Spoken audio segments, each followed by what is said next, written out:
Figure of speech आपके exam में ज़रूर आता है और यहाँ से देखेंगे फिगर ऑफ स्पीच के कुछ क्वेश्चंस जो काफ़ी इम्पोर्टेंट रहते हैं और साल दर साल हर एग्ज़ाम में रिपीट होते रहे हैं। क्वेश्चंस फिगर ऑफ स्पीच के भी बेसिक ही आते हैं, बेसिक ही क्वेश्चन पूछे जाते हैं जो कई सारे एग्ज़ाम में पूछे हुए रहते हैं। इसीलिए आप कोई भी एग्ज़ाम की तैयारी कर रहे हैं तो प्रीवियस ईयर के जो क्वेश्चंस पेपर होते हैं उनको ज़रूर सॉल्व कर लीजिएगा।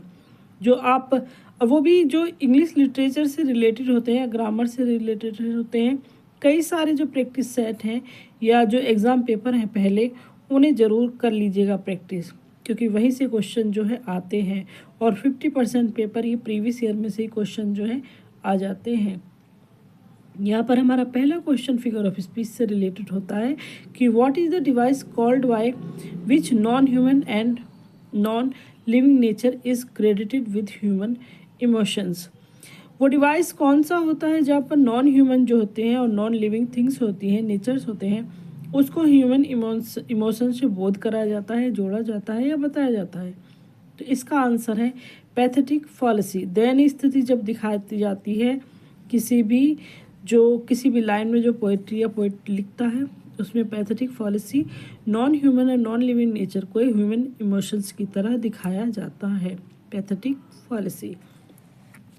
Authority forgets a dying king, ये हमने पीछे पढ़ा भी था। इज एन एग्जाम्पल हो, आपसे फिगर ऑफ पूछी जाती है, फिगर ऑफ स्पीच पूछी जा रही है कि authority forgets a dying king, जो सत्ता है भूल जाती है मरते हुए राजा को। इट मीन्स कि जो भी राजा है वो कमज़ोर पड़ रहा है या हार रहा है, तो जो सत्ता है, जो अदर है, उसे भूल जाते हैं और नए की तलाश में रहते हैं, उसको कोई वैल्यू नहीं होती है। अथॉरिटी, सत्ता को एक इंसान की तरह बताया गया है कि अथॉरिटी क्या है, भूल जाती, सत्ता भूल जाती है। सत्ता कोई इंसान नहीं है, कोई जीवित चीज़ नहीं है, लेकिन इससे क्या है, इंसान की तरह, जीवित चीज़ की तरह बोला गया है। तो यहाँ पर पर्सोनिफिकेशन ऑप्शन हमारा सही होगा, मानवीकरण। The term onomatopoeia and oxymoron came from. Onomatopoeia and oxymoron जो वर्ड है कहाँ से आए हैं, ग्रीक से लिए गए हैं। Almost the whole of modern English poetry is dominated by, जो पूरी मॉडर्न इंग्लिश पोइट्री है वो किससे डोमिनेट की गई है, किसके द्वारा डोमिनेट गई है, तो याम्बिक पेंटामीटर। बहुत ही important question. A lovelier flower on earth was never sound has the figure of speech called. यहाँ पर कौन सी जो है फिगर ऑफ स्पीच का यूज़ किया गया है। ये जो लाइन है विलियम वर्ड्सवर्थ की जो है पोएम से ली गई है, a lovelier flower on earth was never sound. तो यहाँ पर ये जो कहना चाह रहा है, जो वर्ड्सवर्थ कहना चाह रहे हैं कि धरती पर इससे प्यारा फूल कभी नहीं बोया गया था, ऐसा फ्लावर पृथ्वी पर नहीं पाया गया था। ये इनकी जो पोएम थी, 3 years शी ग्रो से लिया गई लाइन ने थी। तो अब ये जो है बढ़ा चढ़ा कर ज़्यादा कही गई बात है कि ऐसा फूल है भाई जो कभी बोया ही नहीं गया, तो ये एक हाइपरबोल फिगर ऑफ स्पीच होगी, जहाँ पर अतिशयोक्ति अलंकार, जहाँ पर किसी भी बात को बहुत बढ़ा चढ़ा कर बोला जा रहा हो। विच of the following is a direct address इधर टू एन एब्सेंट पर्सन और टू एन एब्स्ट्रैक्ट और इनएनिमेट एंटिटी। तो ये वाला क्वेश्चन बहुत ही ज़्यादा पूछा जाता है एपोस्ट्रोफी से, जहाँ पर डायरेक्ट एड्रेस कहा जाता है जो एब्सेंट पर्सन होता है, किसी को संबोधित करके कोई बात की जाती है, तो संबोधन अलंकार एपोस्ट्रोफी वहाँ होता है। Pun is a play on words that are similar. Pun जो होता है प्ले ऑन वर्ड होता है that are similar in sound but diverse in meaning. Sound में सिमिलर होते हैं लेकिन मीनिंग उनका सेम होता है, क्योंकि एक ही वर्ड के पन होता है श्लेष अलंकार, एक ही वर्ड के 2 मीनिंग निकलेंगे। एक ही लाइन में एक वर्ड ऐसा आएगा जिसके 2 मीनिंग निकलते हैं, वहाँ पर पन या पन फिगर ऑफ स्पीच होता है। यहाँ पर अलंकार आता है which of the following word shows oxymoron. Oxymoron क्या होता है, विरोधाभास, जहाँ 2 चीज़ों का विरोध होगा, दोनों एक दूसरे के विरोधी होंगे। तो इसमें से आपसे पूछा गया कि यहाँ पर कौन सा ऐसा वर्ड है जिसमें ऑक्सीमोरन है, विरोधी है दोनों। तो sweet pain, chatter chatter, rivers of blood और death.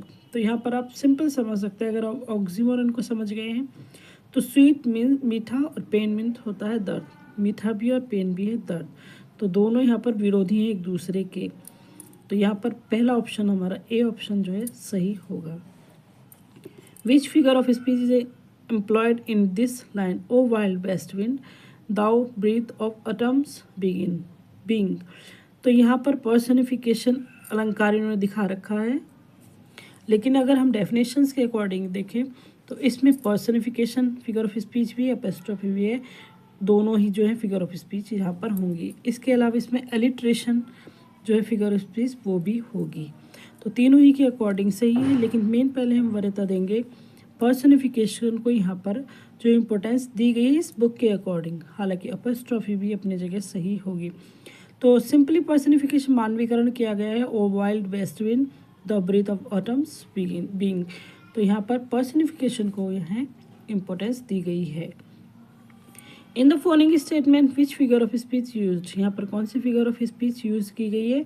His honour rooted in dishonour stood and faithful unfaithful kept him falsely true. बहुत ही सिंपल फिगर ऑफ स्पीच, अगर आप मीनिंग समझ गए होंगे तो, क्योंकि यहाँ पर his honour rooted dishonour, honour भी है डिसऑनर भी है, फेथफुल भी है अनफेथफुल भी है। तो जहाँ पर इस तरह के दो विरोधी शब्द एक अपोजिट वर्ड एक साथ होंगे वहाँ पर ऑक्सीमोरन फिगर ऑफ स्पीच होती है। तो ऑप्शन बी करेक्ट होगा। Which of the following sentence has figure of speech called apostrophe? Apostrophe figure of speech कहाँ पर होगी, कौन से एग्जाम्पल में है?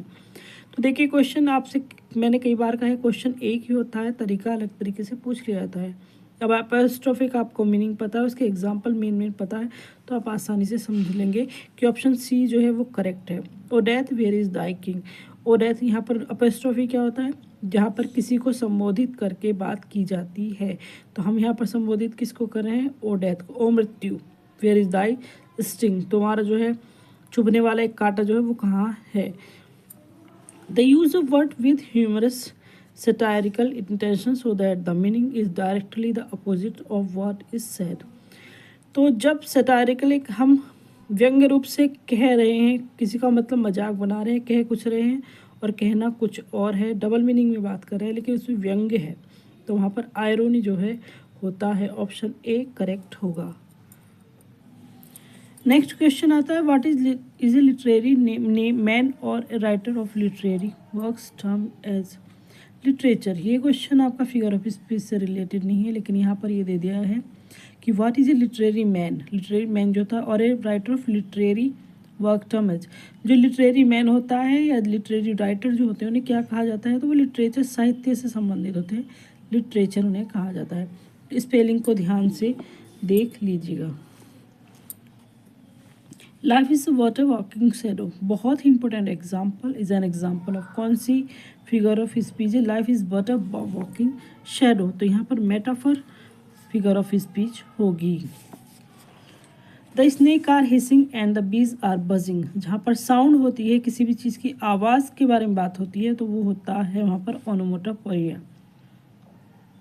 आवाज़ से रिलेटेड, साउंड से रिलेटेड किसी भी चीज़ की साउंड होगी। स्नेक क्या करते हैं? हिस, और बीज क्या करती हैं? बजिंग। तो ओनोमेटोपोइया फिगर ऑफ स्पीच वहाँ पर होती है। A lie has no egg. A lie, झूठ जो होता है उसके पाँव नहीं होते, झूठ के पाँव नहीं होते हैं, तो यहाँ पर झूठ को इंसान की तरह, जीवित इंसान की तरह पेश किया गया है। पर्सोनिफिकेशन मानवीकरण फिगर ऑफ स्पीच होगी। ओनोमेटोपोइया मीन्स इकोइंग और the sense by the sound, shape, size of movement. तो यहाँ पर जो आवाज़ होती है उससे रिलेटेड जो सेंस होगा, जो साउंड होगी, उसे ओनोमेटोपोइया कहा जाता है। Socratic irony is a pretension to. Socratic irony जो प्रिटेंड करता है किसको? अब यहाँ पर ऑप्शन अगर आपके पास कई सारे हैं, और ये क्वेश्चन आपके लिए थोड़ा सा नया भी हो सकता है, लेकिन इम्पोर्टेंट क्वेश्चन है। सोक्रेटिक आयरन क्या होता है? Ignorance in place of knowledge.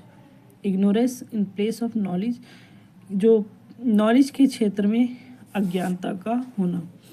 Love is blind, क्या फिगर ऑफ स्पीच है? लव इज़ ब्लाइंड, प्यार अंधा होता है।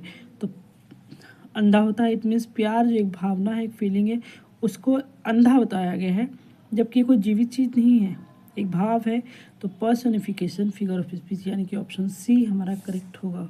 How happy is he here, figure of speech बताइए यहाँ पर। तो फिगर ऑफ स्पीच हो रही है एलिट्रेशन, क्योंकि एलिट्रेशन और अनुप्रास अलंकार एक ही बात होगी। आप हिंदी में अनुप्रास अलंकार को पढ़ लीजिएगा, आप इसको समझ जाएंगे इजीली। जब एक ही वर्ड जो है ये रिपीट हो रहा है, एच तो समझ लीजिएगा एलिट्रेशन अलंकार वहाँ पर होगा, फिगर ऑफ स्पीच होगी, तो ऑप्शन बी करेक्ट होगा। The wish is father to the thought, wish is father to the thought, wish को जो है फादर बताया गया विचारों का, जो इच्छा को। तो 21 में है हमारा ऑप्शन बी मेटाफर यूज़ किया जा रहा है। लाइक या सो नहीं है, उसके जैसा बताया, विश इज फादर, तो विश को पिता के जैसा बताया गया है, पिता बताया गया है थॉट का। अगर यहाँ पर wish the wish is like हो जाता तो फिगर ऑफ स्पीच हमारी दैन इसमें सिमिली हो जाती। Break break break on the cold grey stone O sea, apostrophe है ऑन द कोल्ड ग्रे शोज को जो है एपोस्ट्रोफी हमारा फिगर ऑफ स्पीच है संबोधित किया गया है। ओ सी को यहाँ पर संबोधित किया गया है, ओ सी समुद्र को संबोधित किया गया है। I loved Ophelia 40,000 brothers could not with all their quantity of love make up the sum. Ophelia को 40,000 ब्रदर्स उसके बताए गए हैं, एक चीज़ को बहुत बढ़ा चढ़ा कर किया गया है।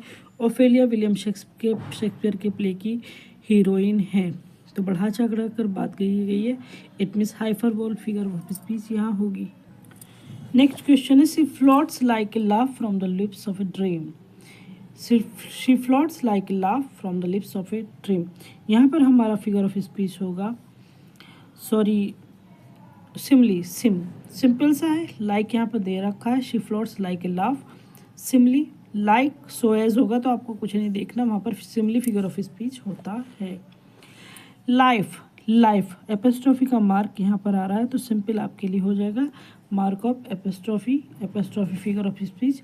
Life I know not what thou art, life को संबोधित कर कर बात कही गई है, एपोस्ट्रोफी संबोधन अलंकार। The naughty boy is cunningly simple, naughty भी है कनिंगली सिंपल भी है, तो यहाँ पर हमारा जो फिगर ऑफ स्पीच होगी वो होगी ऑक्सीमोरन, विरोधाभास दोनों वर्ड कहेंगे, कनिंगली भी है, सिंपल भी है, नॉटी भी है, तो सारे जो है विरोधी वर्ड आपस में हो रहे हैं, ऑप्शन सी करेक्ट होगा। 36 क्वेश्चन देखते हैं। I hear lake water lapping with low sounds by the shore, तो जहाँ पर हमने एक बात कही थी कि जहाँ पर बात होगी किसी चीज़ की आवाज़ होगी, साउंड होगी, वहाँ पर ओनोमोटोपोइया फिगर ऑफ स्पीच होता है। It means option D correct होगा। Life is but a walking shadow, बहुत ही ज़्यादा इंपॉर्टेंट क्वेश्चन। 37 यहाँ पर मेटाफर होगा figure of speech. The feet of two syllables in which the unstressed syllable precedes the stressed one is called, यह literary terms का भी क्वेश्चन होता है, तो जब फीट ऑफ टू सिलेबस का जो फीट होता है उसमें पहले क्या होता है अनस्ट्रेस्ड आता है, फिर आगे स्ट्रेस्ड सिलेबस आता है, तो उसे क्या कहा जाता है, उसे कहा जाता है याम्बिक। ये याम्बिक जो वर्ड आपको हमें एम्बस वगैरह पढ़े हुए हैं वहाँ पर हमने क्लियर किए थे। बैथोस मीनिंग क्या होता है, ये भी एक फिगर ऑफ स्पीच होती है। unintentional ludicrous descent from the excess to the commonplace, bathos meaning होगा यहाँ पर, ऑप्शन बी हमारे करेक्ट होता है। आगे 40 क्वेश्चन होता है an extended narrative which carries a second meaning होता है along with the surface story would be called, allegory इसको कहा जाता है जो दूसरा मीनिंग जहाँ पर निकलता है, ये भी हमने जो है डिटेल में पढ़ा हुआ है। A special form of understatement which asserts on affirmative by negative the contrary is, एक स्टेटमेंट होगा जो अफर्मेटिव है लेकिन निगेटिव में पढ़ रहे हैं, तो हमने इसको भी अच्छे से समझा था, लाइटोटीज उसको बोला जाता है, ऑप्शन बी करेक्ट होगा। आगे क्वेश्चन आता है 3 years she grow in sun and shower, इसमें क्या है एंथेसिस फिगर ऑफ स्पीच है, एस ज़्यादा रिपीट हो रहा है। As many farewells as there be stars in heaven, as many farewells as stars in heaven आएगा, इसमें ऑप्शन होगा हाइपर बोल का, as many farewells as there be stars in heaven। Can you hear the buzzing of bees, simples onomatopoeia होगा यहाँ पर figure of speech. आगे आता है the secretary was conspicuous by his absence, apostrophe figure of speech होगा यहाँ पर। O earth what change has thou seen, इसमें भी एपोस्ट्रोफी फिगर ऑफ स्पीच होगा। Which of the following figure of speech is opposite of hyperbole, hyperbole की opposite कौन सी होती है, हाइपरबोल जहाँ पर किसी अतिशयोक्ति अलंकार, और हमारा वही होता है लाइटोटीज जहाँ पर हम किसी भी बात को, बड़ी बात को छोटा करके, ये दोनों एक मतलब एक दूसरे के अपोजिट ही हैं, ये दोनों में सेम ही कंडीशन सी रहती है। तो हाइपरबोलाइटोटिज्म, बस इसमें निगेटिव तरीके से बात की जाती है, इसमें सिंपल तरीके से कही जाती है। The Puritans hated bear baiting not because it gave pain the bear but because it gave pleasure to the spectators. This is the example of, ये जो एग्जाम्पल है किसका है, एंथिथिस का है, विपरीत अलंकार की। पेन हेट सब साथ आ रहे हैं, दोनों एक दूसरे के विपरीत जो वर्ड चल रहे हैं यहाँ पर, कि पेन नहीं देता है, प्लेजर देता है, तो बात अपोजिट में चल रही है। एंथिसिस विपरीत अलंकार। When the poet say that A is B he employs metaphor. A is B मतलब ए बी है, इट मीन्स ए रूपक अलंकार की तरह यूज़ किया कि ए बी है, ए को बी मान लिया गया है, और कह दें A is like B, then simile होगा। Iambic meter is also called the rising meter because the stress falls at the end of the foot। यहाँ पर ये 50 क्वेश्चंस पूरे होते हैं और सारे क्वेश्चन काफ़ी इंपॉर्टेंट आपके लिए रहेंगे। Thanks for watching.